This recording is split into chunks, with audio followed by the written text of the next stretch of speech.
بسم اللہ الرحمن الرحیم عن ابی ہریرہ رضی اللہ عنہ ان النبی صلی اللہ علیہ وسلم قال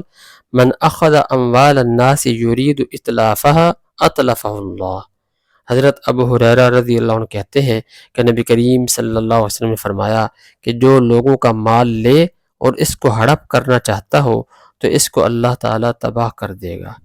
یعنی اللہ کے نبی صلی اللہ علیہ وسلم کا فرمانے کا مطلب یہ ہے کہ لوگوں کا مال لے کر، یعنی کہ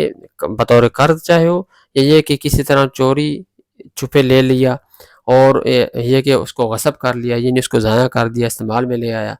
اور تو فرمایا کہ اللہ کے نبی صلی اللہ علیہ وسلم فرمایا کہ اللہ تعالیٰ بھی اس کو ایسے ہی تباہ کر دیں گے جیسا کہ اس نے اس بھائی کا مال ضائع کیا، یعنی کہ خود استعمال کر لیا اور اس کو واپس کرنے کی نیت ہی نہیں کی۔